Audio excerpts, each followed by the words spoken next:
Hi, my name is David Haber, certified professional pickleball instructor. My passion is to get you to become a better player, but introduce you to a game that you're going to fall in love with.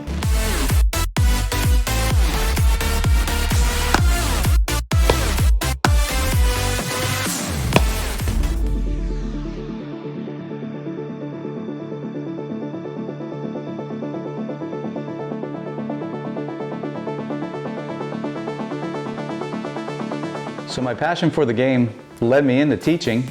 I currently do most of the introduction to pickleball clinics for the county. I have a lot of people that come to me that have no idea what the game's about. They literally come to a clinic, they don't even have a paddle. But for me, that's the great part about teaching people this game.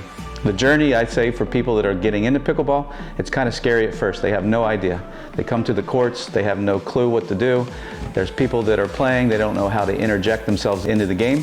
But for me, teaching the people the basics of pickleball, understanding the game, which there are a lot of rules to pickleball, so a lot of people get intimidated, at least on the initial onslaught of playing. The whole idea behind the game to me is to bring people together socially. I'm passionate about seeing people actually learn the game and then go on from there, develop friendships, they go play tournaments, those types of things. To me, that's so self-satisfying when I see people get into that environment. They're out getting exercise, they're out having fun, but the social aspect to me is really, really important.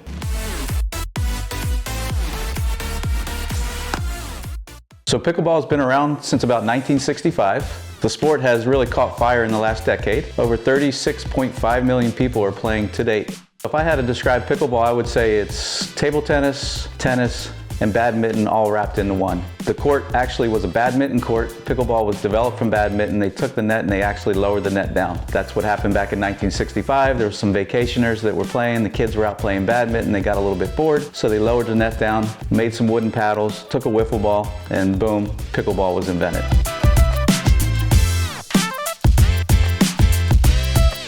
So pickleball is played to 11. You have to actually score 11 points to win, but you have to win by 2. Like I said, the only time that you can actually score in pickleball is when you are serving. You get 2 serves in pickleball, which means you as a player, when you're playing doubles, you don't get 2 serves. You and your partner will get 1 serve each. You can run as many points through that serve as you want. As long as you're scoring, you're going to keep your serve. Once you lose your serve, if you're on your first serve, then your partner's going to have an opportunity to serve as well. So now they're going to have an opportunity to serve on the second serve for your team.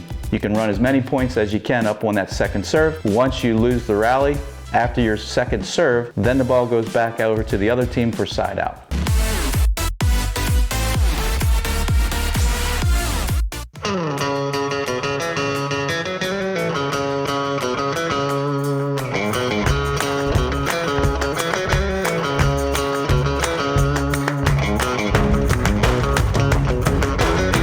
Let's talk a little bit about the serve in pickleball. The serve in pickleball is similar to tennis. Whenever you're on the right side of the pickleball court, here is the even side. You always are serving to the even side on the other side of the pickleball court. The left side of the pickleball court is just considered the odd side. When you're on the odd side as well, like tennis, you're going to serve to the opposite side, the odd side, in pickleball as well.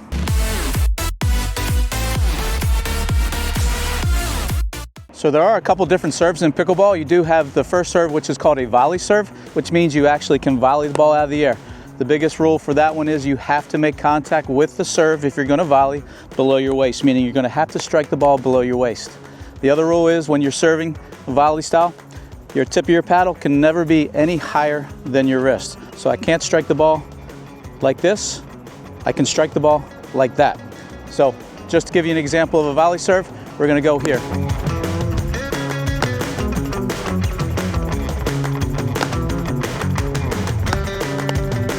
So the other legal serve is actually what's called a drop serve.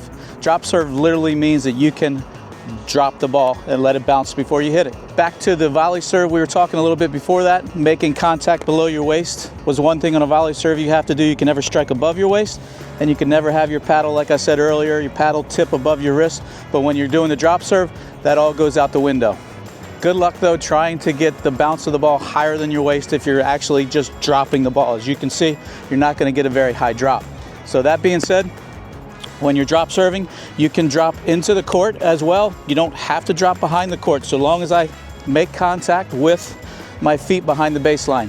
So drop serve will look something like this. Can never, like I said, you can never propel the ball down, or you can never lift the ball up to get a higher bounce. Everything literally, if you want a higher bounce, you have to drop. So here's a drop serve.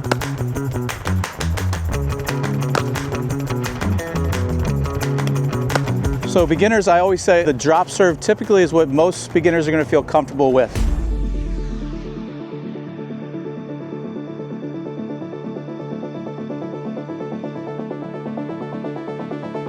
So we're on location today at Mowbray Park here in Stevensville, Maryland. We have 10 dedicated courts here that were actually just built a couple years ago. One of the premier pickleball facilities here in Queen Anne's County. We're going to talk a little bit today about some of the rules as well as the size of a pickleball court. A pickleball court is 44 foot long from baseline to baseline, 20 foot wide from sideline to sideline. So a very small court. Actually, it's the same dimensions as a badminton court. From the baseline all the way from the back side there to where I'm standing here is the non-volley zone line. It's 15 foot. From the non-volley zone line to the net is 7 foot. The non-volley zone line is basically the no volley zone, they call it, but actually the other term for it is the kitchen. A lot of people relate this area to the kitchen, but this is just an area where you can actually just never volley a ball out of the air. So I can never stand in this area and actually volley a ball out of the air. I have to be behind this line if I'm going to hit anything out of the air. It just protects the game from anybody coming up and actually just slamming the ball over top here. So it's a good way actually for strategy standpoints and those types of things to keep people back a little bit and just force them to stay back here and not actually stand here and just crush balls all day long.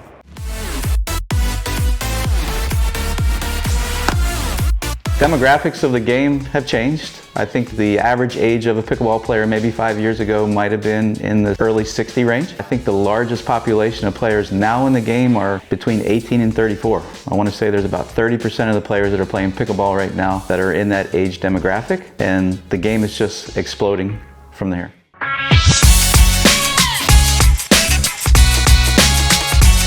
If you're interested in learning more about pickleball, you can reach me at 410-707-5737 or my website, ChesapeakePickleball.org. Any questions, private lessons, group lessons, clinics, or anything like that, I'd be more than happy to help you on your pickleball journey. Thanks for watching.